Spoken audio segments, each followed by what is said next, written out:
हमारे ईश्वर राजकुमार भैया भी आए हैं, प्रभु आप लोगों को बहुत आशीष दे। ठीक। और एक बार नाबा जी के लिए धन्यवाद, मुझे यहाँ पर आने का आमंत्रण दिया, ये भाग्य मिला मुझे, सही में मुझे बड़ा भाग्य मिला आप सब लोगों से मिलने के लिए। मैं पहले रतिया पूरे क्षेत्र देखता था, रतिया से भी हमारे दीदी लोग बाहर आए हैं, परमेश्वर के नाम की महिमा। ठीक है, मैं कल आप लोगों को बताया, जो लोग कल आए थे, पहला संदेश में मैंने बताया कि हमारा परमेश्वर सर्वशक्तिमान है, हमारा परमेश्वर दयालु परमेश्वर है और हमारा परमेश्वर अति पवित्र है। लास्ट में बताया परमेश्वर सर्वशक्तिमान है, इसलिए हमें कभी किसी बात की चिंता करने की जरूरत नहीं है। परमेश्वर दयालु है, इसलिए हमें शक करने के लिए कोई जरूरत नहीं। हमेशा परमेश्वर हमारे ऊपर प्रेम करता है। आप कभी नहीं सोचना कि परमेश्वर मुझ पर प्यार करता है कि नहीं। कभी कभी आप लोग बेचैन हो जाते हैं, क्यों परमेश्वर मेरी प्रार्थना नहीं सुनता। तुरंत हम लोग किसी पास्टर के पास भागते हैं, यानी तो कोई किसी दूर कोई परमेश्वर के दास को चिट्ठी लिखते हैं, अरे पास्टर साहब मेरे लिए प्रार्थना करना। मैं आपसे बताना चाहता हूँ परमेश्वर आपके साथ है। बार बार हम लोग लश्करों सेनाओं का यहोवा, हालेलुया। मैं कल नहीं समझ पा रहा था उस लश्करा, उस शब्द का अर्थ आज समझ गया। अब बीच में सेनाओं का यहोवा, उस सेनाओं का यहोवा परमेश्वर हमारे साथ है, हालेलुया। आप विश्वास करते हैं पवित्र आत्मा आपके साथ है जी। जिस दिन आपने प्रभु यीशु मसीह को ग्रहण किया, स्वीकार किया, उसी दिन उस महान परमेश्वर पवित्र आत्मा के रूप में आपके दिल में आया, आपके पास आया, आपके साथ है वो। इसलिए कभी चिंता करने की जरूरत नहीं। मैंने कल एक वचन बोला, अपने परमेश्वर ने अपने इकलौता पुत्र को भी नहीं रख छोड़ा, बल्कि उसको भी हमारे लिए दे दिया। इस बाकी सब चीजें वो क्यों न देगा, सब कुछ हमारे लिए वो देगा मेरे प्रिय भाइयों। लेकिन एक ही कंडीशन है कि एक ही शर्त है, परमेश्वर पवित्र है, इसलिए वो चाहता है हम भी पवित्र रहें, हमारा जीवन पवित्र हो, परमेश्वर के कहने के अनुसार हो। यही परमेश्वर हमसे चाहता है। तो मेरे प्रिय भाइयों, पर इवनिंग मैसेज में मैंने बताया कि परमेश्वर हमसे खाली प्रेम चाहता है, अपना संपूर्ण मन से, संपूर्ण बुद्धि से, संपूर्ण ताकत से, सर्वोच्च प्यार परमेश्वर हमसे चाहता है, और कुछ वो नहीं चाहता, क्योंकि उसने हमको प्रेम दिया है। उसने अपना अपार महान प्रेम उसने हमारे ऊपर बरसाया है, दिखाया है, तो वो चाहता है वही प्यार हम भी उसको दें करके मैंने बताया। आज तीसरा संदेश में आपको इस पर बताना चाहता हूं कि परमेश्वर की सेवा करें। पहले मैंने बोला कि परमेश्वर को जाने, दूसरा परमेश्वर से प्रेम करें। आज मैं आपको बताना चाहता हूं हम उस महान परमेश्वर की सेवा करें। ठीक है, मेरे पीछे बोलिए, परमेश्वर को जाने, परमेश्वर से प्यार करें, परमेश्वर की सेवा करें। परमेश्वर की सेवकाई के बारे में बाइबल क्या बताती है? यहोशू बोलता है कि मैं और अपना मेरा परिवार, ना केवल मैं बल्कि मेरा परिवार नित्य यहोवा ही की सेवा करूंगा। हमेशा जीवन भर मैं और मेरा परिवार, आप लोग मानो या ना मानो, लेकिन मैं अपना मेरा परिवार, पूर्ण परिवार यहोवा ही की सेवा करूंगा करके यहोशू बताता है। और मैं इसके बारे में सोचा, सेवा करने की मतलब क्या है? हम लोग सब बोलते हैं हम प्रभु की सेवा करते हैं, परमेश्वर के हम सब लोग अलग अलग रीति से हम लोग सेवा करते हैं। कोई पूर्ण तरीके से परमेश्वर की सेवा करते हैं, कुछ लोग चर्च में परमेश्वर की सेवा करते हैं, कुछ लोग अन्य तरीके से परमेश्वर की सेवा करते हैं। हमारे भाई साहब गीत भजन गाकर परमेश्वर की सेवा करते हैं। तो अलग अलग प्रकार से हम लोग परमेश्वर की सेवा तो करते हैं, लेकिन सेवा का अर्थ क्या है उसके बारे में मैं कुछ आपको समझाकर फिर मैं आगे बढ़ना चाहता हूँ। पहला अर्थ मैं निकाला कि प्रभु यीशु हमारा प्रभु यीशु मसीह अपने चेलों को बुलाया, अपने पास बुलाया। पहला चेला पतरस और अंद्रियास को जब प्रभु यीशु मसीह ने बुलाया, हम लोग उसको देखते हैं मत्ती रचित सुसमाचार उसका 4:19, मत्ती रचित सुसमाचार उसका 4:19 हम लोग पढ़ेंगे।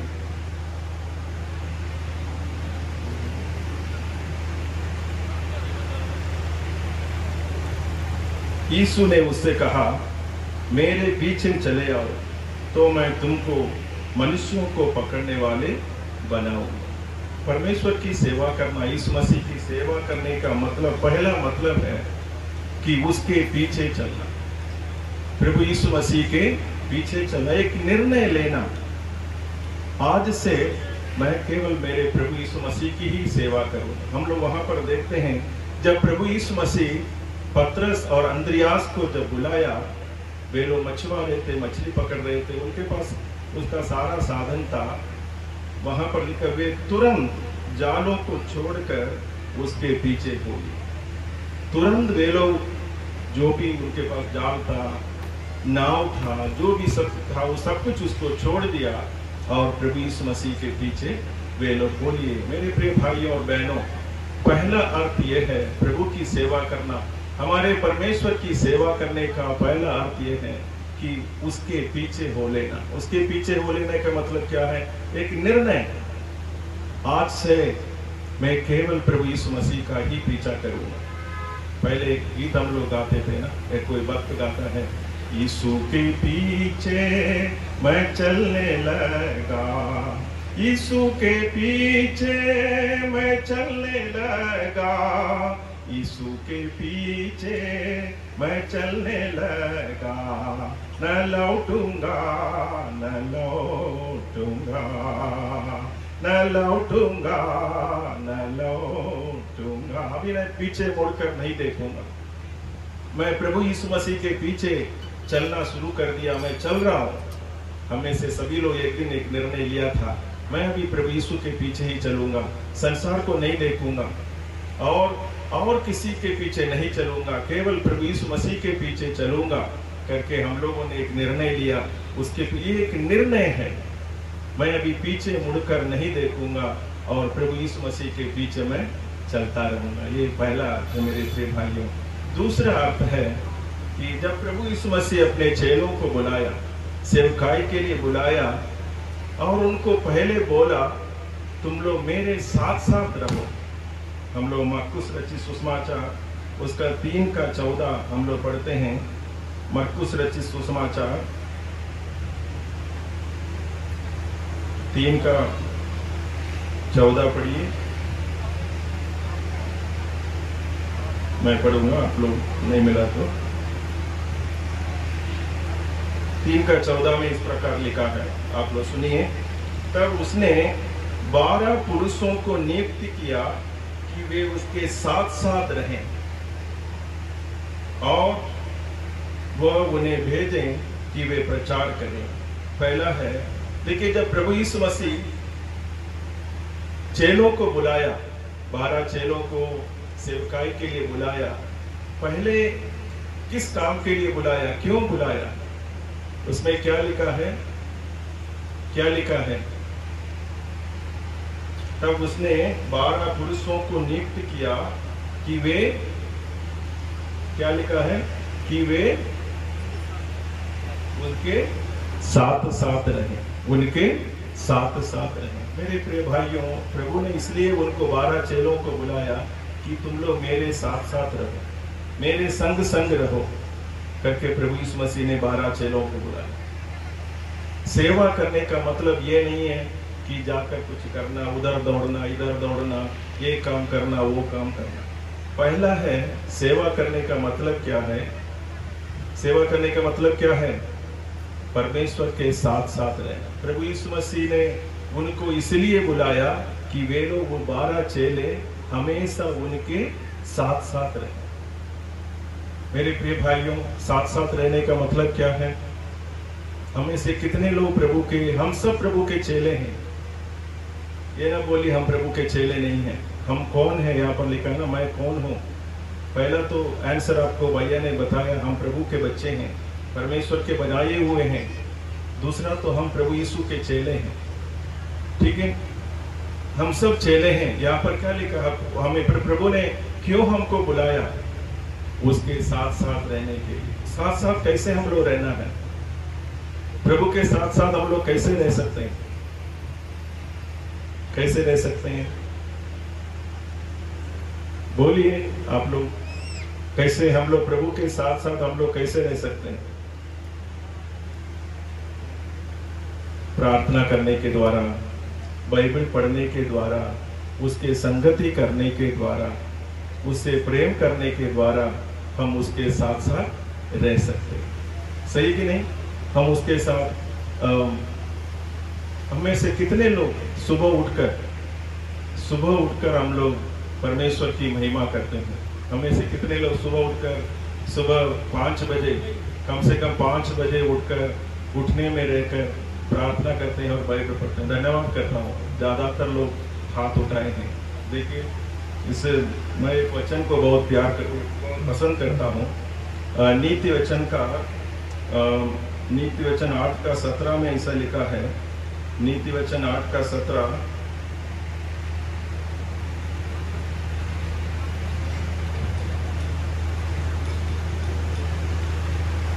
एक लोग वचन पढ़ने के लिए बैठा लेंगे, अच्छा रहेगा। 8:17 में देखिए ऐसा लिखा, जो मुझसे प्रेम रखते हैं उनसे मैं भी प्रेम रखती हूँ, और जो मुझको यत्न से तड़के उठकर खोजते हैं वे मुझे पाते हैं। देखिए यहाँ पर लिखा है, जो मुझको यत्न से तड़के उठकर खोजते हैं वे मुझे पाते हैं। उसको पढ़िए जी, 8:17, नीति वचन 8:17। ਜਿਹੜੇ ਮੇਰੇ ਨਾਲ ਪ੍ਰੀਤ ਲਾਉਂਦੇ ਹਨ ਉਹਨਾਂ ਨਾਲ ਮੈਂ ਵੀ ਪ੍ਰੀਤ ਲਾਉਂਦੀ ਹਾਂ, ਅਤੇ ਜਿਹੜੇ ਮਨੋਂ ਲਾ ਕੇ ਮੈਨੂੰ ਭਾਲਦੇ ਹਨ ਉਹ ਮੈਨੂੰ ਲੱਭ ਲੈਣਗੇ। देखिए वहां पर साफ साफ लिखा है, जो यत्न से तड़के उठकर, सुबह जल्दी उठकर परमेश्वर के पास जाते हैं, परमेश्वर से प्यार करते हैं, परमेश्वर से विनती करते हैं, वहां पर लिखा है वो परमेश्वर को पाते हैं, प्रभु यीशु को पाते हैं करके वहां पर लिखा। मेरे प्रिय भाइयों, दूसरा अर्थ ये है कि परमेश्वर के साथ सेवा करने का दूसरा अर्थ है कि हम उसके साथ साथ रहना, उनके संग रहना। मेरे प्रिय भाइयों, तीसरा अर्थ है मेरे प्रिय भाइयों कि उसके पीछे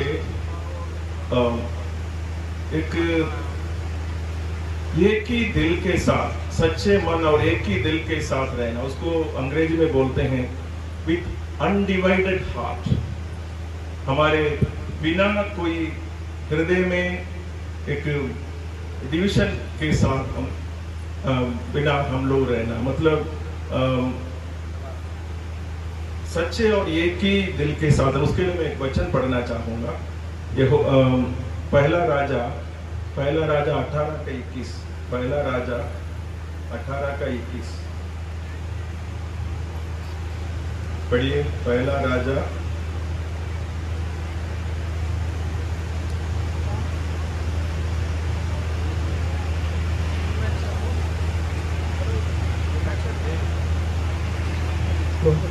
पढ़िए, मैं पढ़ूंगा, पढ़िए। ਤਾਂ ਏਲੀਆ ਸਾਰੇ ਲੋਕਾਂ ਕੋਲ ਆਇਆ ਅਤੇ ਉਹਨਾਂ ਨੂੰ ਆਖਿਆ, ਭਲਾ ਤੁਸੀਂ ਕਦ ਤੀਕ ਦੋ ਖਿਆਲਾਂ ਉੱਤੇ ਲਗੜਾ ਕੇ ਚੱਲੋਗੇ?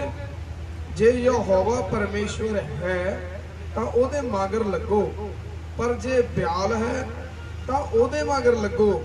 ਤਾਂ ਲੋਕਾਂ ਨੇ ਉਸ ਦੇ ਉੱਤਰ ਵਿੱਚ ਇੱਕ ਗੱਲ ਵੀ ਨਾ ਆਖੀ। देखिए यहाँ पर, और एलिया ये सब बातों के पास, सब लोगों के पास आकर कहने लगा, तुम कब तक दो विचारों में लटके रहोगे? यदि यहोवा परमेश्वर हो तो उसी के पीछे बोलो, और यदि बाल हो तो उसके पीछे बोलो।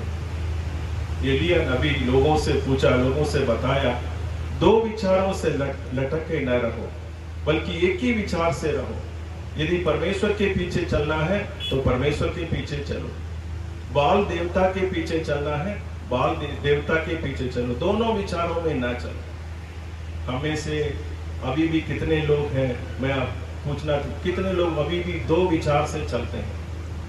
कभी चर्च में आ गया जय मसीह की, कभी बाहर हो गया और कुछ, और इधर हो गया तो और कुछ, हमें से ऐसे कुछ लोग हो सकते हैं। लेकिन एलिया नबी लोगों से पूछते हैं, दो विचारों से लटके न रहो, एक ही विचार से रहो।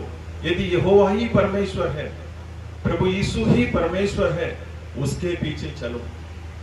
और दूसरे देवी देवताएं ही परमेश्वर है, तुम उसके पीछे चलो। लेकिन दो विचारों से लटके न रहो, एक ही विचार से रहो। मेरे प्रिय भाइयों, परमेश्वर की सेवा करने का मतलब, प्रभु यीशु मसीह की सेवा करने का मतलब केवल उसी के पीछे चलो, दो विचारों से लटके रहना नहीं। हम में से कई लोग प्रभु को ग्रहण करने के बाद, यीशु मसीह को ग्रहण कर, ये तो पहले प्रभु में जब आए और अब बढ़ते हैं, तो ये इसमें भी, विश्वास में भी ऐसा ही बात। और मसीह में आने के बाद भी कई लोगों के अंदर दो विचार हैं। कौन सा विचार?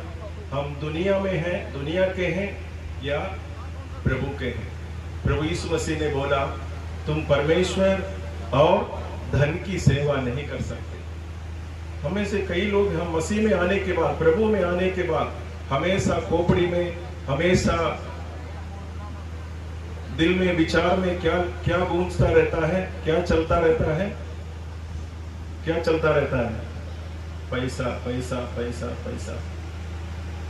प्रभु यीशु मसीह ने बोला, तुम दो विचारों से नहीं रह सकते, एक तो परमेश्वर की सेवा करना, नहीं तो पैसे की सेवा करना। मैं कई प्रभु के दास लोगों को भी मैं देखता हूँ, कई लोग अभी भी सेवा करेंगे, सेवा करते हैं, बोलते हैं सेवा करते हैं, लेकिन उनका विचार और कुछ रहता है, उनके मन में और कुछ चलता रहता है। मेरे प्रिय भाइयों, मैं आपसे भी कहता, परमेश्वर कहता है, हम दो विचारों से लटके नहीं रहना है। हमें हमारा मन यदि हमने प्रभु के लिए दे दिया, परमेश्वर की सेवकाई के लिए दे दिया, हमारे अंदर केवल परमेश्वर की बातें, परमेश्वर की सोच, परमेश्वर की चाहत की बातें ही हमारे अंदर गूंजते रहें, हमारे अंदर चलते रहें। मेरे प्रिय भाइयों, दो विचारों से हम चल नहीं सकते। प्रभु की सेवा करना, परमेश्वर की सेवा करने का मतलब है हम एक ही विचार से चलना, एक ही विचार से, केवल परमेश्वर की, प्रभु यीशु मसीह की बातों को, यीशु मसीह जो पसंद करता है वही, उसी बात को सोचकर उसी के अनुसार चलना। मेरे प्रिय भाइयों, और अगली बात, परमेश्वर की सेवा करने का मतलब क्या है, उसी को ही हम आज पढ़कर सुने थे वचन। प्रभु यीशु मसीह पतरस को, प्रभु यीशु मसीह जी उठने के बाद पतरस और अन्य चेले वहां पर थे। प्रभु यीशु मसीह उनसे पूछा, क्या पतरस, तुम मुझसे प्रीत रखते हो, मुझसे प्यार करते हो? तो पतरस ने क्या बोला? हाँ प्रभु, मैं आपसे प्यार करता हूँ, प्रीत रखता हूँ। तुरंत प्रभु यीशु मसीह ने क्या बोला? यीशु ने क्या बोला? हम लोग पढ़ेंगे यूहन्ना रचित सुसमाचार, उसका 21वां अध्याय 15-16। यूहन्ना रचित सुसमाचार, उसका 21वां अध्याय 15 और 16। सो जाओ खा हटे। ਤਾਂ ਯਿਸੂ ਨੇ ਸਮੌਨ ਪਤਰਸ ਨੂੰ ਆਖਿਆ, हे ਸਮੌਨ, ਯੂਨਾ ਦੇ ਪੁੱਤਰ, ਕੀ ਤੂੰ ਮੈਨੂੰ ਇਹਨਾਂ ਨਾਲੋਂ ਵੱਧ ਪਿਆਰ ਕਰਦਾ ਹੈ? ਉਹਨੇ ਉਸ ਨੂੰ ਆਖਿਆ, ਹਾਂ ਪ੍ਰਭੂ ਜੀ, ਤੂੰ ਜਾਣਦਾ ਹੈ ਜੋ ਮੈਂ ਤੇਰੇ ਨਾਲ ਹਿੱਤ ਕਰਦਾ ਹਾਂ। ਉਹਨੂੰ ਕਿਹਾ, ਮੇਰੇ ਲੇਲਿਆਂ ਨੂੰ ਚਾਰ। उसने फिर दूजी बार, देखिए, प्रभु यीशु मसीह को बोला कि हाँ प्रभु, मैं आपसे प्रीत रखता हूँ, मैं आपसे प्रेम करता हूँ। तुरंत प्रभु ने उसको एक जिम्मेदारी दिया। क्या जिम्मेदारी दिया? मेरे मेमनों को चरा।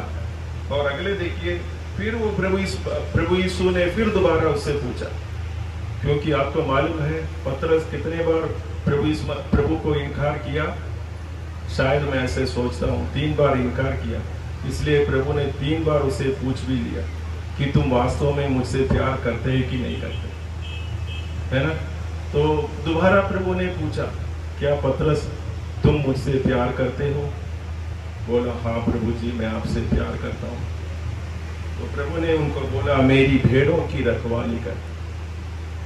जिम्मेदारी देखिए, पहले उनको बोला मेरे मेमनों को चरा, और दूसरा उनको जिम्मेदारी दिया मेरी भेड़ों की रखवाली कर। प्रभु यीशु तीसरा तिबारा फिर उनसे पूछा कि क्या पतरस तू मुझसे प्रीत रखता है, तू मुझको प्यार करता है? वो परेशान हो गया, वो रोने लगा। प्रभु जी आप सब जानते हैं मैं आपको बहुत प्यार करता हूँ। भले मैं आपको धोखा दिया, मैं आपको इनकार किया, बल्कि मैं आपसे बहुत प्यार करता हूँ। ठीक है मेरे प्रिय भाइयों, वहाँ पर हम देखते हैं हमारा प्रभु फिर उनको जिम्मेदारी देता है मेरी भेड़ों को चरा। मेरा कहने का तात्पर्य है, मेरा कहने का मतलब है मेरे प्रिय भाइयों, हम सेवा करते हैं, परमेश्वर की सेवा करते हैं, तो परमेश्वर क्या करता है? अपनी जिम्मेदारी हमको देता है। अपनी जिम्मेदारी, अपना काम हमारे हाथों में सौंपता। हम में से कई लोग परमेश्वर की सेवा करते हैं। आप हर एक लोग प्रभु के दास हैं, प्रभु के सेवक हैं। परमेश्वर अलग अलग जिम्मेदारी, अलग अलग काम हमारे हाथों में परमेश्वर सौंपता है। ऐसा कोई भी ऐसा नहीं है कि जो परमेश्वर से प्यार करते हैं, परमेश्वर के सेवक को परमेश्वर ने कोई काम नहीं सौंपा। हर एक को परमेश्वर प्रभु यीशु मसीह किसी न किसी काम आपके हाथ में सौंपा है। मेरे प्रिय मित्रों, यहाँ पर उसको ही हम लोग देखते हैं, तुरंत प्रभु ने एक जिम्मेदारी उसके हाथ में, पतरस की बहुत बड़ी जिम्मेदारी, मेरे मेमने को चरा, मेरी भेड़ों को रखवाली कर, और मेरे भेड़ों को चरा करके उनके हाथ में जिम्मेदारियां दे। मेरे प्रिय भाइयों, सेवा का मतलब, मैं ये सब कई बातें हैं, फिर भी कुछ बातें मैं आपको कह रहा हूँ। पहला मतलब मैंने ये बोला, प्रभु के पीछे चलना, प्रभु यीशु मसीह के पीछे चलना, और उसके साथ साथ रहना, संग रहना, और उसके बातों को मानना, और एक ही विचार से चलना, भटके विचार से नहीं, बटे हुए विचार से नहीं, एक ही विचार से। मैं केवल प्रभु यीशु मसीह के पीछे चलूंगा, संसार का नहीं रहूंगा, केवल मैं प्रभु यीशु के पीछे चलूंगा। संसार की चीजों को, संसार की बातों को महत्व नहीं दूंगा, केवल प्रभु यीशु मसीह को ही महत्व दूंगा और उसके पीछे चलूंगा। और लास्ट में प्रभु की जिम्मेदारियां, परमेश्वर जो जिम्मेदारियां हमको देता है उसको बखूबी संभालना, ये सब सेवकाई, सेवा में आता है। मेरे प्रिय भाई, मैं कुछ दिन पहले इस सब सोचता था, सेवकाई के बारे में सोचता था, और एक बात मेरे मन में आया।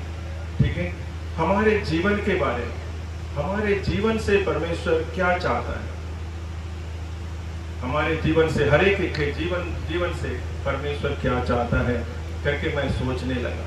तब कई बातें मुझे समझ में आया, उसको भी मैं आपके बीच में बताना चाहता हूँ। हमारे जीवन और हमारे जीवन से परमेश्वर क्या चाहता है, प्रभु क्या चाहता है, हमसे क्या सेवा लेना चाहता है, हम कैसे सेवा प्रभु के लिए करना वो चाहता है करके मैं सोचा, तो इन सारी बातें निकला। मेरे प्रिय भाइयों, जीवन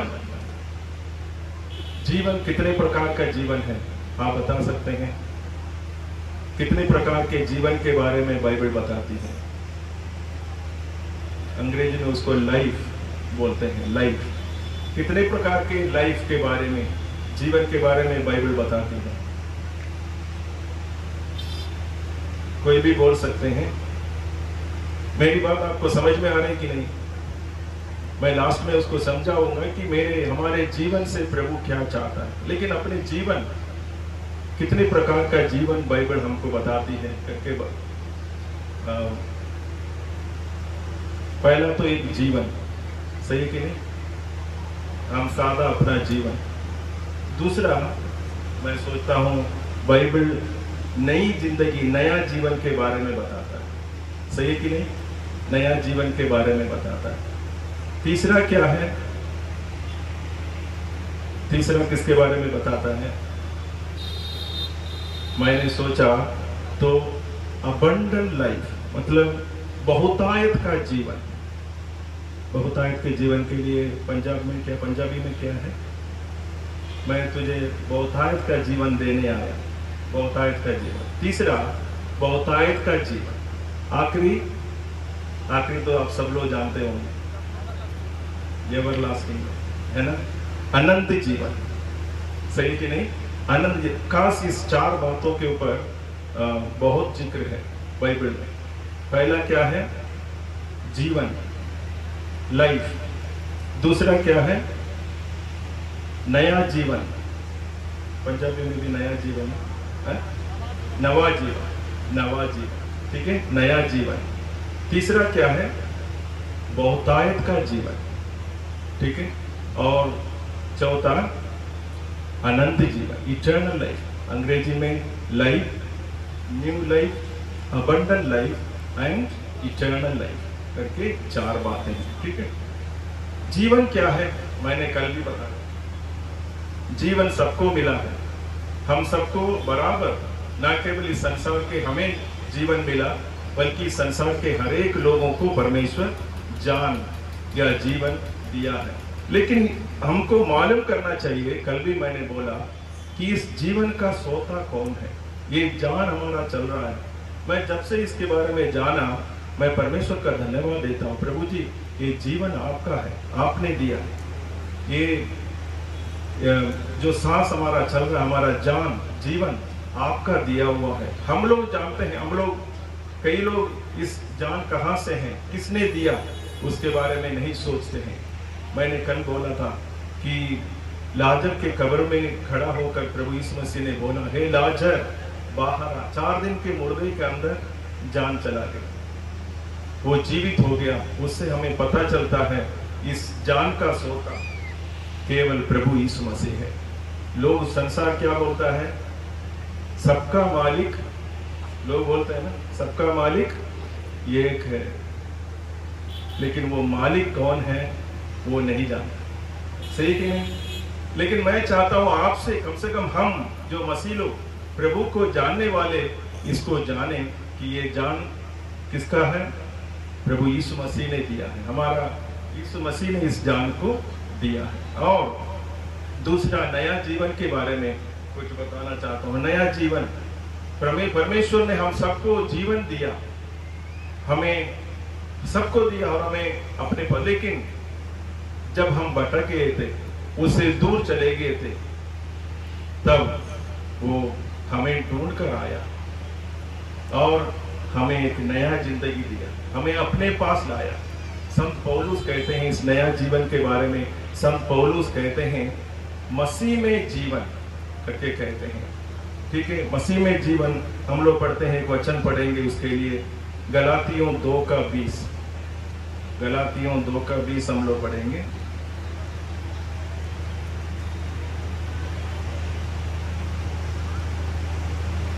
मैं मसीह दे सलीब दिता गया, पर हुण तो मैं तां नहीं जिਉਂਦਾ, सगों मसीह मेरे विच जिਉਂਦਾ है। ਅਤੇ ਹੁਣ ਜਿਹੜਾ ਜੀਵਨ ਸਰੀਰ ਵਿੱਚ ਭੋਗਦਾ ਹਾਂ, ਸੋ ਪਰਮੇਸ਼ਰ ਦੇ ਪੁੱਤਰ ਉੱਤੇ ਨੇਚਾ ਨਾਲ ਭੋਗਦਾ ਹਾਂ, ਜਿਨੇ ਮੇਰੇ ਨਾਲ ਪ੍ਰੇਮ ਕੀਤਾ ਅਤੇ ਆਪਣੇ ਆਪ ਨੂੰ ਮੇਰੇ ਲਈ ਦੇ ਦਿੱਤਾ। नया जीवन क्या है? देखिए, मैं यहाँ पर लिखा, मैं मसीह के साथ क्रूस पर चढ़ाया गया हूँ। अब मैं जीवित न रहा, पर मसीह मुझ में जीवित है, और मैं जीवित नहीं रहा, मसीह में मेरा जीवन। नया जीवन क्या है? मसीह में हमारा जीवन। यहाँ पर पौलुस कहता है कि अब मैं जीवित न रहा, पर मसीह मुझ में जीवित है करके हम लोग देखते हैं। मेरे प्रिय भाइयों, हम कैसे हैं, हमारा जीवन कैसे है? हम मसीह में, अभी मैं जीवित न रहा, मसीह मुझ में जीवित है करके हम लोग जानते हैं या उसके बारे में सोचते हैं। एक भजनकार ऐसे गाता है, मैं तो यीशु के गुण गाऊं अपनी सारी उमरिया, मैं तो यीशु के गुण गाऊं अपनी सारी उमरिया, सारी उमरिया, अपनी सारी उमरिया, सारी उमरिया, अपनी सारी उमरिया, मैं तो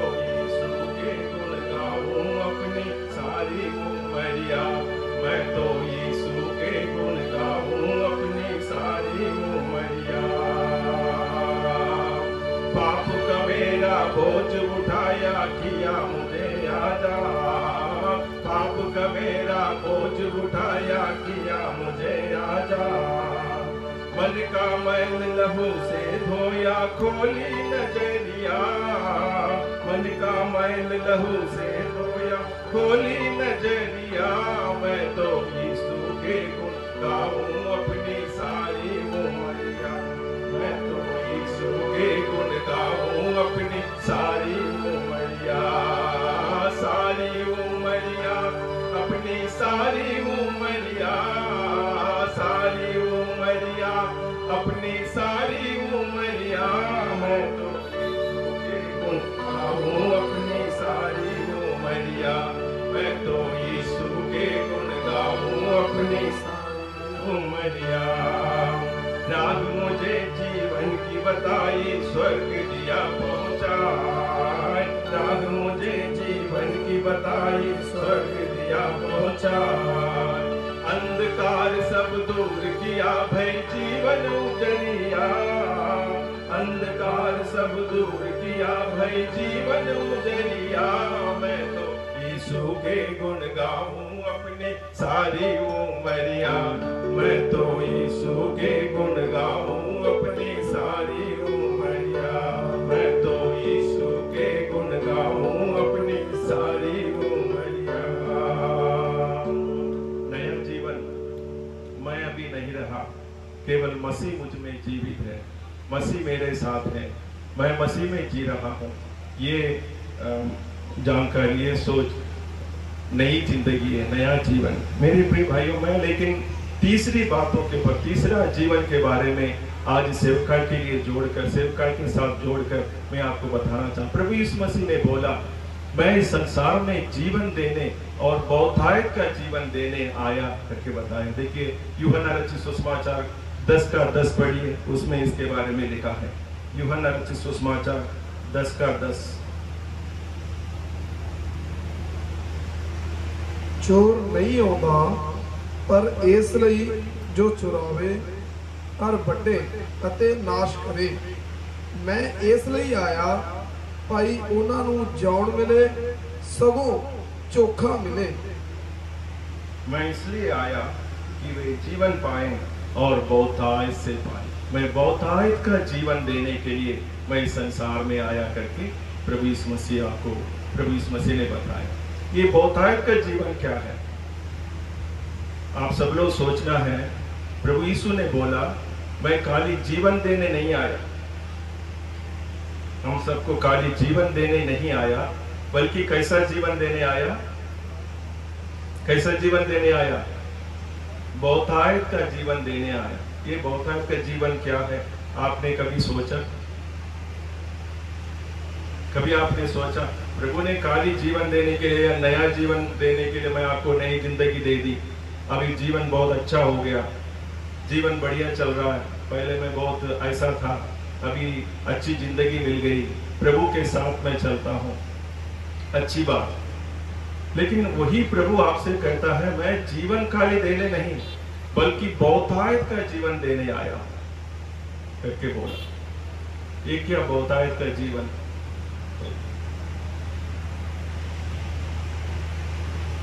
अंग्रेजी में इसको बोलते हैं कि लाइफ इन फुल।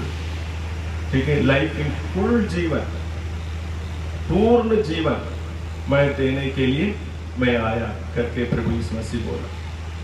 मेरे प्रिय भाइयों,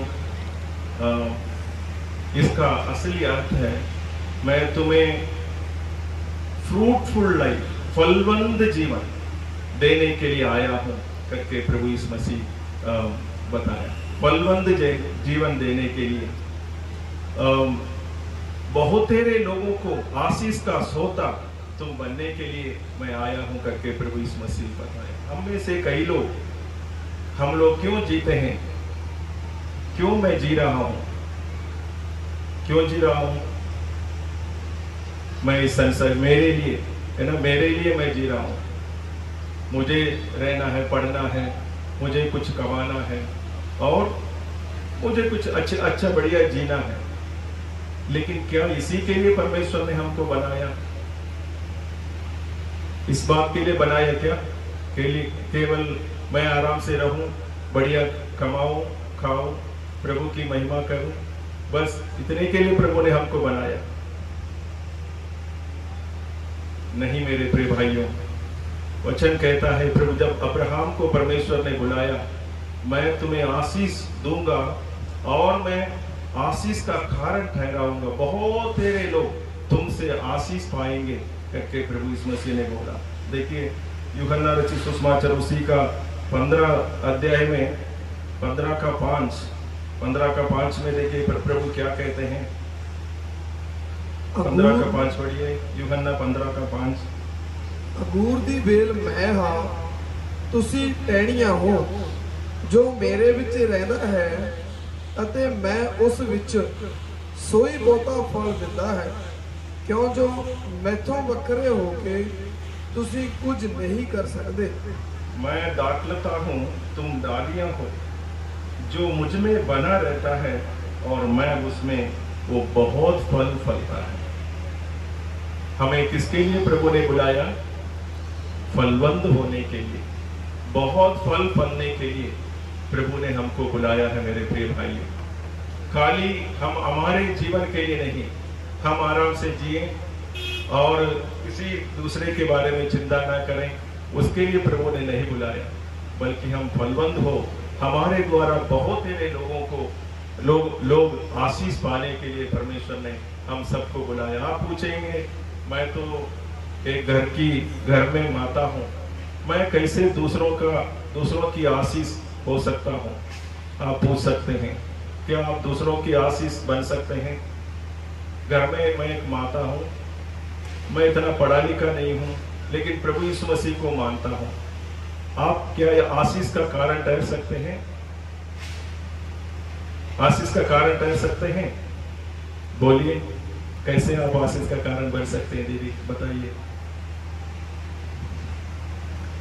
एक अच्छा माता अपने परिवार को बहुत अच्छी तरीके से परवरिश करती है, सही कि नहीं? बहुत अच्छी तरीके से अपने बच्चों को संभालती है और संसार की बातों में नहीं, अपने पति को अच्छी तरह देखरेख करती है, अपने बच्चों को अच्छी तरह देखरेख करती है, न केवल अपने परिवार की, अपने घर, अपने बच्चों की, बल्कि अपने पूरे परिवार के बारे में सोचती है। आप नीति वचन पढ़ना, एक अच्छी पत्नी कैसे कैसे आशीष का कारण बनती है करके हम लोग लास्ट नीति वचन में लिखा है। बहुत आशीष का कारण एक अच्छी माता बन सकती है। और भविष्य में बच्चे उठकर बोलते हैं कि ये भाग्यवती है, मेरी मम्मी भाग्यवती है करके बच्चे उठकर बोलते हैं करके बाइबल बताती है। एक आप पूछेंगे, एक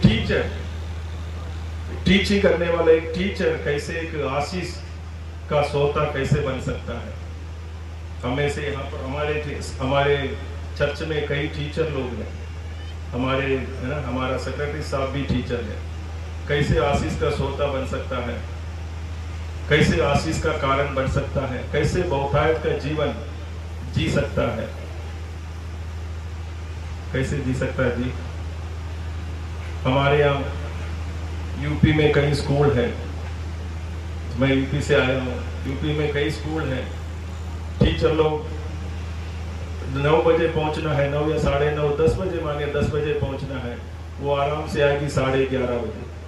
वो भी जो देहात में जो स्कूल है ना, 11:30, 10:30 बजे आएगी। यहाँ पर पंजाब का हालत अच्छा होगा, बढ़िया होगा, लेकिन यूपी का हाल बताना, ठीक है?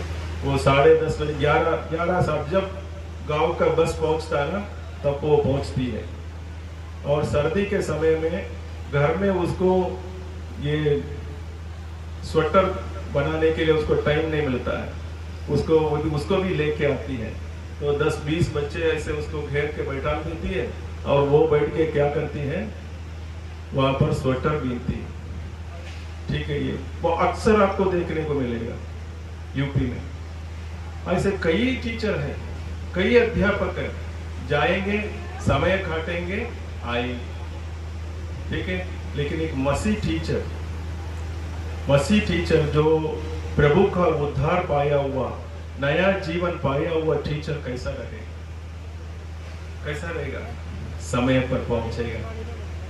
परमेश्वर ने जितने बच्चे उनके हाथ में दिया है उनको बखूबी संभालेगा, उनको बढ़िया उनको टीचिंग देगा, उनके भविष्य की वो कामना करेगा, अच्छे से अच्छे व्यक्ति बच्चों को बनाएगा, अच्छा रास्ता उनको दिखाएगा। मेरे प्रिय भाइयों, उसी के द्वारा परमेश्वर की महिमा बहुतायत से हो। और एक परमेश्वर के दास, परमेश्वर की सेवा करने वाले कैसे बहुतायत का जीवन जी सकता है? हम तो जी रहे हैं, लेकिन कैसे जी सकता है? पूर्ण तरीके से अपने जीवन को दूसरों के लिए समर्पित रहने के द्वारा वो एक बहुतायत का जीवन जी सकता है। मेरे प्रिय भाइयों, तो मेरे प्रिय भाइयों, परमेश्वर हमको बहुतायत का जीवन, फलबंद जीवन, दूसरों को आशीष का सोता बनने के लिए परमेश्वर ने हमको बनाया है। मैं सेवा करने के लिए पंजाब में आप सब लोगों को सिखाने की जरूरत नहीं है। आप लोग के अंदर सेवा करने की धारणा बहुत है, आप लोग सेवा करने के लिए बहुत इच्छा है, लेकिन फिर भी जैसे करना चाहिए उसको मैं आपको बता रहा हूँ मेरे प्रिय भाइयों। और बहुतायत से मैं और भी बढ़कर हम बहुत तेरे लोगों को आशीष का कारण, हम हर एक व्यक्ति बनने के लिए परमेश्वर चाहता है। हम इफिसियों की पत्री 2:10 पढ़ते हैं, उसमें क्या लिखा देखिए। इफिसियों 2:10 कोई पढ़िए। इफिसियों की पत्री 2:10। क्यों जो असी ओदी रचना हाँ, ਜਿਹੜੇ ਮਸੀਹ ਯਸੂ ਵਿੱਚ ਸ਼ੁਭ ਕਰਮਾਂ ਲਈ ਰਚੇ ਗਏ, ਜੋ ਪਰਮੇਸ਼ਵਰ ਨੇ ਅੱਗੋਂ ਹੀ ਤਿਆਰ ਕੀਤੇ ਸਨ, ਭਾਈ ਅਸੀਂ ਉਹਨਾਂ ਵਿੱਚ ਲੱਗੇ रहिए। जी देखिए, यहाँ पर लिखा है क्योंकि हम उसके बनाए हुए हैं और मसीह यीशु में उन भले कामों के लिए सृजे गए हैं जिन्हें परमेश्वर ने पहले से हमारे करने के लिए तैयार किया। मेरे प्रिय भाइयों, परमेश्वर ने क्यों आपको बनाया? आज हर एक लोग सोचकर यहाँ से जाना है, क्यों प्रभु ने मुझे बनाया, क्यों परमेश्वर ने मुझे नई जिंदगी दी, नया जीवन क्यों दिया, क्यों प्रभु यीशु मसीह को समझने का भाग्य दिया। यहाँ पर देखिए क्या लिखा है, क्योंकि हम उसके बनाए हुए हैं और मसीह यीशु में उन भले कामों के लिए सृजे गए हैं जिन्हें परमेश्वर ने पहले से हमारे करने के लिए तैयार किया। मेरे प्रिय भाई, इसमें लिखा है हम हर भले काम करने के लिए, हर अच्छे से अच्छे काम करने के लिए परमेश्वर ने हमें बनाया करके बाइबल बताती है। हम सुबह उठते हैं, क्या प्रार्थना करके उठते हैं, प्रभु जी आज मैं बहुत अच्छा काम करना है, आज दिन भर में काफी अच्छा काम मुझे करना है करके हम लोग उठेंगे। ऐसा प्रार्थना करके सुबह उठेंगे ना, बहुत अच्छा काम आप कर सकते हैं, बहुत लोगों को आप मदद कर सकते हैं, बहुत आप दूसरों के लिए आशीष का कारण आप ठहर सकते हैं। मेरे प्रिय भाइयों, और भी तीतुस 2:14 पढ़िए, उसमें भी इसी के बारे में लिखा है। तीतुस 2:14। ਜਿਹਨੇ ਆਪਣੇ ਆਪ ਨੂੰ ਸਾਡੇ ਲਈ ਦੇ ਦਿੱਤਾ, ਭਾਈ ਸਾਰੇ ਕੁਧਰਮ ਤੋਂ ਸਾਡਾ ਨਿਸਤਾਰਾ ਕਰੇ ਅਤੇ ਖਾਸ ਆਪਣੇ ਲਈ ਇੱਕ ਕੌਮ ਨੂੰ ਪਾਕ ਕਰੇ ਜੋ शुभ कर्मां ਵਿੱਚ सरगर्म होवे। देखिए परमेश्वर ने क्यों हमको चुना, देखिए यहाँ पर लिखा, देखिए और उस धन्य आशा की अर्थात अपने महान परमेश्वर और उद्धारकर्ता यीशु मसीह की महिमा के प्रकट होने की बात जोते रहे, जिसने अपने आप को हमारे लिए दे दिया। हमारे प्रभु ने अपने आप को हमारे लिए दे दिया कि हमें हर प्रकार के अधर्म से छुड़ाने और शुद्ध करके अपने लिए एक ऐसी जाति बना ले जो भले भले कामों में सरगर्म हो। हमें क्यों प्रभु बुलाया, क्यों चुना, क्यों नई जिंदगी, नया जीवन दिया, क्यों नई जिंदगी दिया? देखिए इसमें लिखा है और शुद्ध करके, हमें पवित्र करके अपने लिए एक ऐसी जाति बना ले जो भले भले कामों में सरगर्म हो, तत्पर हो, तैयार हो, भले भले काम अच्छे अच्छे काम करने के लिए तैयार हमेशा हम रहने के लिए प्रभु यीशु मसीह ने हमको बनाया। मेरे प्रिय भाइयों, प्रभु यीशु मसीह परमेश्वर हमें बहुतायत का जीवन, फलबंद जीवन, फ्रूटफुल लाइफ जीने के लिए, फलबंद जीवन जीने के लिए हमको आज बुलाता है। मेरे प्रिय भाइयों, आज हम लोग सोचना है मैं क्यों जी रहा हूं, मेरे जीवन का मकसद क्या है, मेरे जीवन से किसको आशीष पहुंच रहा है। मैं जानता हूं कई भाई लोग अपने सगे भाई के बच्चों के बारे में भी नहीं सोचते। भाई लोग शादी हो गई, बच्चे हो गए, उसके बाद अपने सगे भाई के बारे में भी, सगे भाई या भाई के बच्चों के बारे में भी कई लोग नहीं सोचते। मेरे बच्चे अच्छा पढ़ते हैं, लेकिन मेरे सगे भाई के बच्चे पढ़ते हैं कि नहीं। मैं तो अच्छा खाता हूँ, लेकिन मेरा सगे भाई के घर में लोग अच्छा खाते हैं कि नहीं। कई लोग नहीं सोचते। मेरे प्रिय भाइयों, परमेश्वर ने हमें उसके लिए नहीं बुलाया। हम जैसे हैं उससे अच्छे दूसरे लोग रहें, दूसरे लोग हमसे अच्छे रहें, मैं घटूं और प्रभु बढ़े और दूसरे लोगों को आशीष मिले।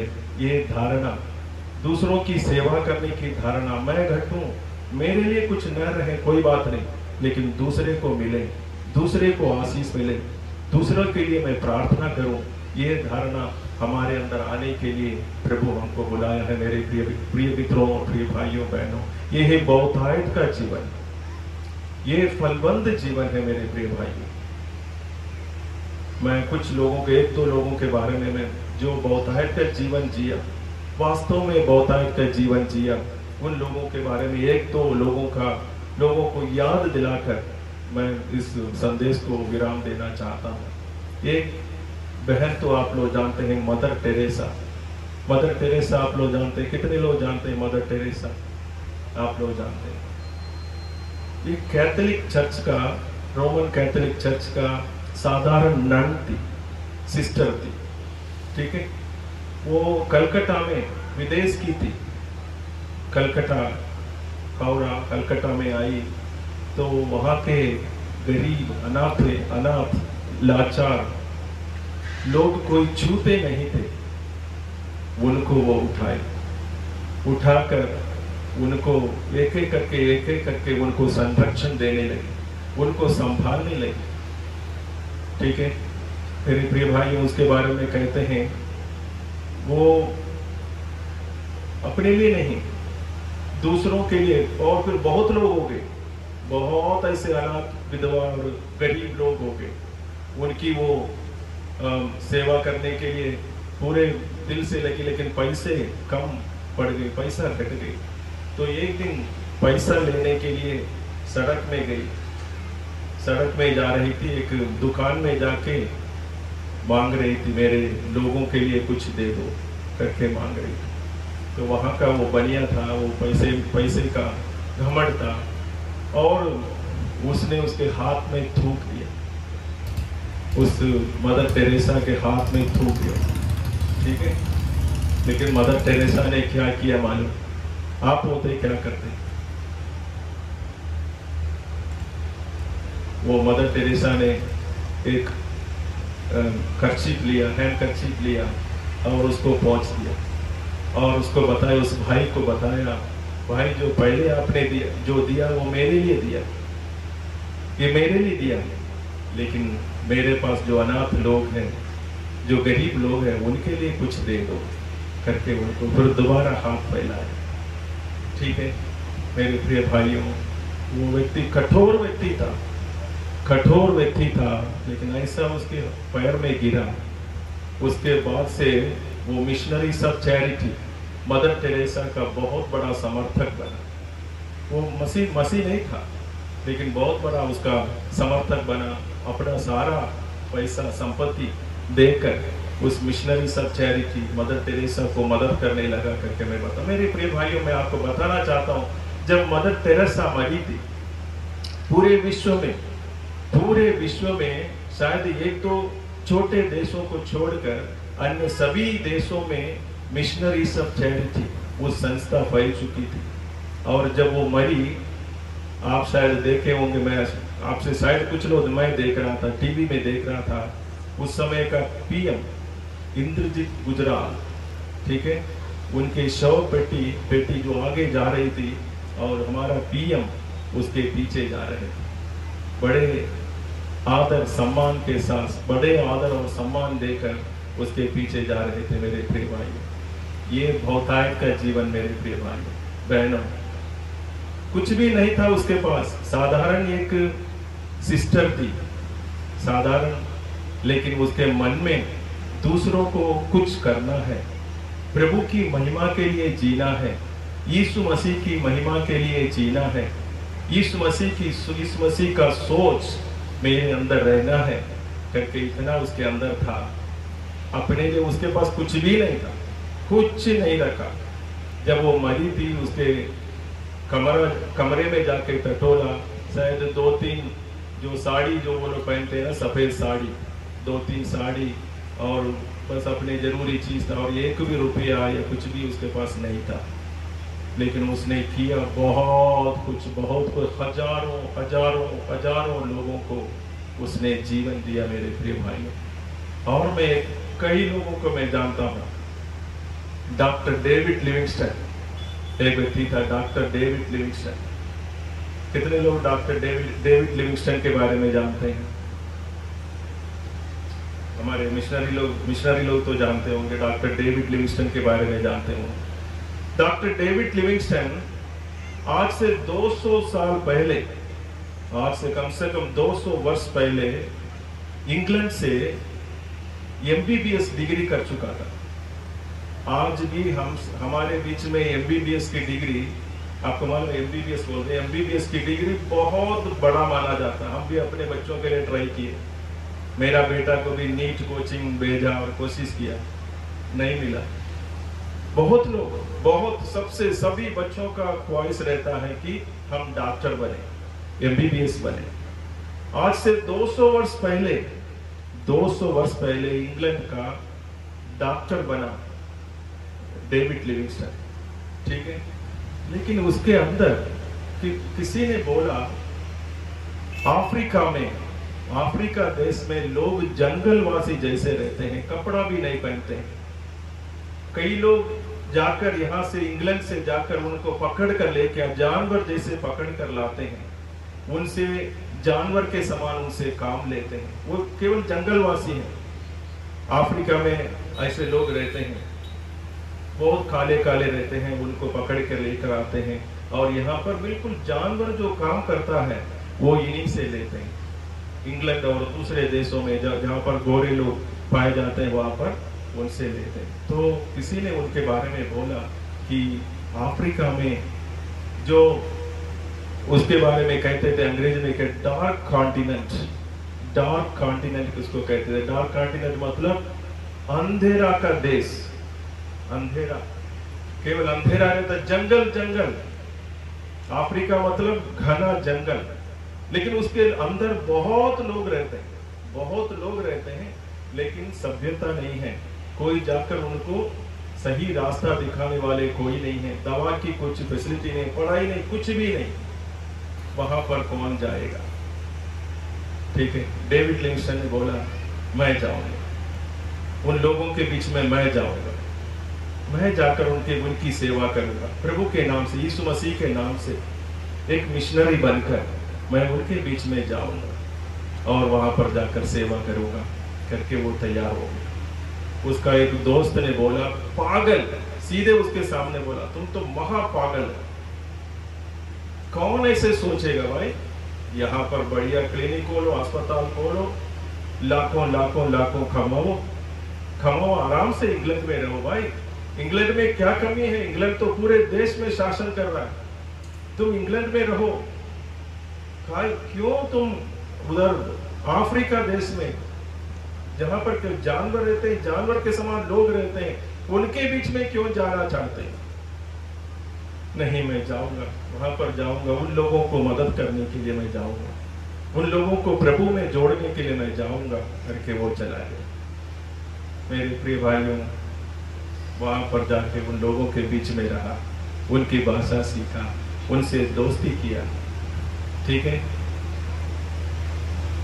मैं क्या बताऊं, उसके समय फिर वो वापस भी नहीं आया था, वहीं रहा, उन्हीं लोगों के बीच में जाता रहा, उन लोगों को प्रभु में अच्छा करता रहा, प्रभु का सुसमाचार सुनाता रहा, उनको इलाज करता रहा। वो डॉक्टर था, इसलिए जो वहां पर वो जानता था जड़ी बूटी ये सब कुछ लेकर उनको उनका इलाज करता था, उन लोगों को अच्छा करता था। लोग भी बहुत दोस्त हो गए, लोग उनको छोड़ने का उनको मन नहीं, लोगों ने किसी ने उनको छोड़ा नहीं, आप हमारे बीच में ही रहो करके उनको वहीं रखा। लेकिन वो आगे बढ़ता गया।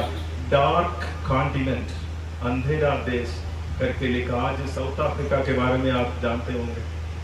आज साउथ अफ्रीका का क्रिकेट टीम, जो क्रिकेट जानने वाले बच्चे जानते हैं, साउथ अफ्रीका का क्रिकेट टीम नंबर 1 रहता है। ऑस्ट्रेलिया, साउथ अफ्रीका, भाई हमारा देश भी आगे है, फिर भी साउथ अफ्रीका का टीम बहुत आगे। कुछ ही दिन के पहले 100-150 साल के पहले पूरा घना जंगल और लोग एक दूसरे को पकड़ के खाने वाले, ठीक है, और कुछ भी नहीं था, ऐसे उनका जीवन था। लेकिन आज इतनी सभ्यता, इतना आशीष, इतनी बरकत उनके बीच में आई।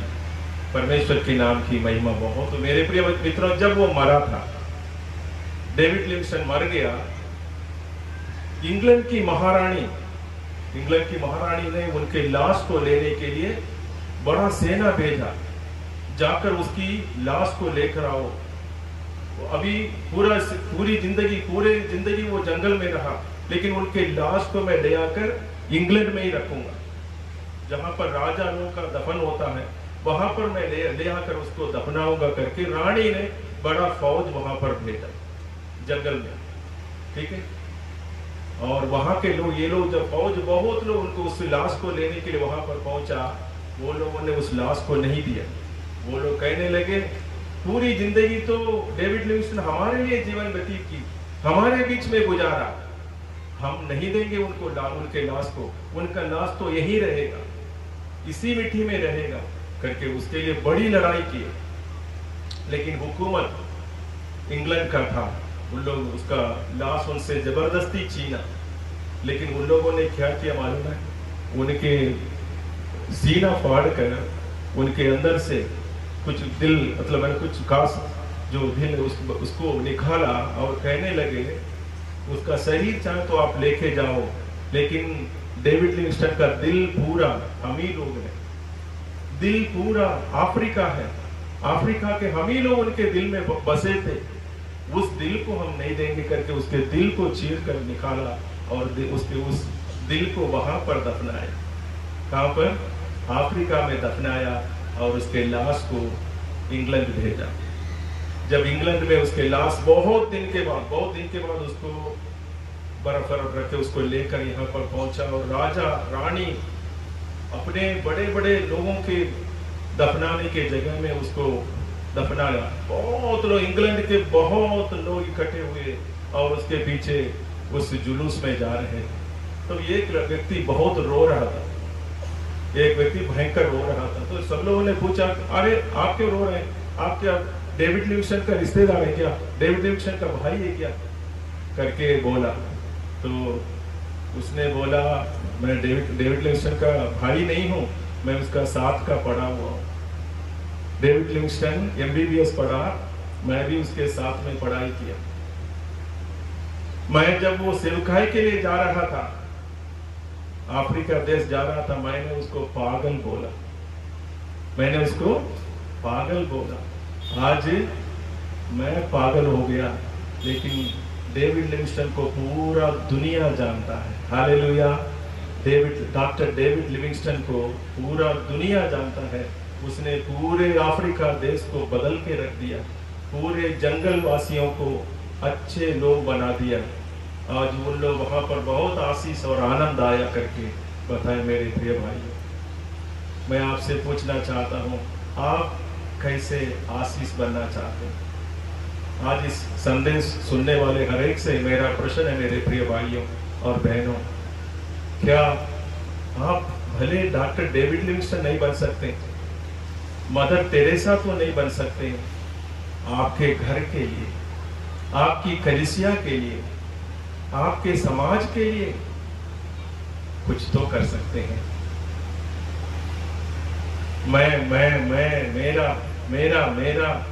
मेरा पूर्ति नहीं हो रही है, अभी मेरा नहीं हो रहा, पूर्ति नहीं हो रही, मेरे बच्चों का नहीं हो रहा, ये नहीं हो रहा, वो नहीं हो रहा। हमेशा यही सोच हमारे अंदर रहेंगे मेरे प्रिय मित्रों और भाई बहनों। कब हम बहुतायत का जीवन जिएंगे, कब हम फलवंत जीवन व्यतीत करेंगे, कब हम आशीष का सोता बनेंगे। मैं चाहूंगा हर एक व्यक्ति इसके बारे में सोचे। परमेश्वर हमें खाली जीवन देने नहीं आया। प्रभु क्या बोला? मैं तुम्हें जीवन देने और बहुतायत से देने के लिए आया।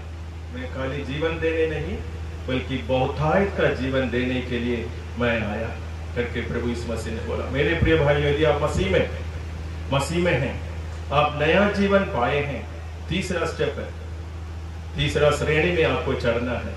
खाली नया जीवन पाना काफी नहीं है, परमेश्वर की जिम्मेदारियों को भी संभालना है। मेरे प्रिय भाइयों, हमारा प्रभु यीशु मसीह कलवरी क्रूस पर मर रहे थे। उनकी माँ वहां पर खड़ी थी, है ना। तुरंत अपने प्रिय चेला को इशारा दिया और हे यूहन्ना, अभी से ये तेरी माता है। मैं तो मर गया, मैं जा रहा हूं, मैं तो स्वर्ग जा रहा हूं, लेकिन अभी से कौन? ये तुम्हारी माता है। अंतिम समय भी वो अपनी जिम्मेदारियों को बखूबी निभाकर वो हमारे प्रभु यीशु मसीह चले गए। मेरे प्रिय भाइयों, आपके हाथ में जो परमेश्वर जिम्मेदारियां दिया है, जो भी जिम्मेदारियां दिया है, वो चर्च का हो, घर का हो, आप शायद घर का एक पिता होगा, आप अपने पत्नी को सही तरीके से संभालते हैं। कई पति लोग पत्नी को मारते हैं। बहुत दुख की बात है। एक भाई कह रहा था जानवर ही दूसरे जानवर को काटेगा, है ना। इंसान तो नहीं करता ऐसे। कई घर में ऐसे लड़ाई होती है। हम लोग कैसे रहते हैं? हमारे एक पति होने का पूरा इसको मैं करता हूँ, या एक पत्नी होने का सारा धर्म मैं करता हूँ। और भी क्या क्या जो प्रभु ने हमारे हाथों में दिया, काम काज जो प्रभु ने दिया, सेवा परमेश्वर ने हमारे हाथों में दिया, उसको कितना अच्छी तरीके से दूसरों की आशीष के लिए हम करते हैं। इसके बारे में आज हम सोचकर समाप्त करेंगे। मेरे प्रिय भाइयों, प्रभु आपको आशीष करें। परमेश्वर खाली जीवन, नया जीवन के लिए नहीं, बल्कि बहुतायत का जीवन जीने के लिए परमेश्वर आपको बुलाया है। जीवन में लास्ट तो आपको मालूम है, अनंत जीवन। जब हम बहुतायत का जीवन जिएंगे, नया जीवन पाने से ही आपको अनंत जीवन मिलेगा। आप बहुतायत का जीवन जिए या न जिए, आपको अनंत जीवन तो मिलेगा। लेकिन परमेश्वर की इच्छा है कि आप फलवंत बने। आप खाली केवल अपने लिए जीवन व्यतीत करके यहाँ से जाना परमेश्वर नहीं चाहता है। दूसरों के लिए आशीष का सोता बनकर जाना परमेश्वर चाहता है। प्रभु आप सबको आशीष करें। हम में से हर एक लोग इसके बारे में सोचें। सेवा यही है, परमेश्वर की सेवा करना, परमेश्वर के लिए बहुतायत का जीवन जीना ही उसका पूर्ण अर्थ है। परमेश्वर हमें आशीष करें। आइए हम लोग प्रार्थना करें।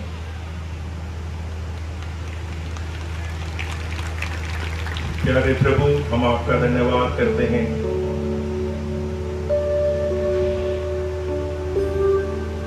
इस दिन के लिए धन्यवाद प्रभु। हमने सेवा के बारे में, हमारे प्रभु की सेवा करना, उसके बारे में कुछ बातों को सुना प्रभु जी। हाँ प्रभु, सेवा करना आपके पीछे चलना है, सेवा करना आपके संग संग रहना है, सेवा करना आपकी बातों को मानना है, सेवा करना एक ही विचार से चलना है, सेवा करना बहुतायत का जीवन जीना है। प्रभु, हम सभी लोगों को बहुतायत का जीवन देने के लिए, फलवंत जीवन देने के लिए, फ्रूटफुल लाइफ देने के लिए आप इन संसार में आए प्रभु। हम इस संसार में केवल मैं करके नहीं, मैं सबके लिए जीऊंगा। मैं बहुत सारे लोगों को आशीष का कारण बनूंगा। मेरे पास जो भी आएंगे उनको शांति मिलेगी। मैं आज से दूसरों के बारे में सोचूंगी। प्यारे प्रभु, आप सहायता कर प्रभु, मदद कर। मैं जीवन देने और बहुतायत का जीवन देने में आया करके आपने बताया प्रभु। हम प्रार्थना करते हैं आज जितने लोग इस वचन को सुनते हैं वे लोग बहुतायत का जीवन पाकर, हाँ प्रभु, दूसरों को आशीष का सोता बनने के लिए हम आपसे प्रार्थना करते हैं। हर एक पर आपकी आशीष उंडेल प्रभु। एक मदर टेरेसा के समान, डॉक्टर डेविड लिविंगस्टन के समान, विलियम केरी के समान, और हमारे बीच में चले आए तमाम मिशनरी लोग अपने को भूलकर दूसरों की सेवकाई में आए तमाम मिशनरी लोग, इवेंजलिस्ट, पास्टर लोग और तमाम आशीष देने वाले लोगों के समान बनने के लिए प्रभु यीशु हम सबको सहायता कर, मदद कर प्रभु जी। हम सबको आपके पवित्र हाथों पर सौंप देते हैं। दया कर और अनुग्रह कर। प्रार्थना हमारे प्रभु यीशु मसीह के पवित्र और मीठे मधुर नाम से मांगते हैं, आमीन। मैं और एक बार धन्यवाद करता हूँ मेरे लिए जो मौका दिया। हमारे प्रिय भाइयों को परमेश्वर बहुत आशीष करें। धन्यवाद।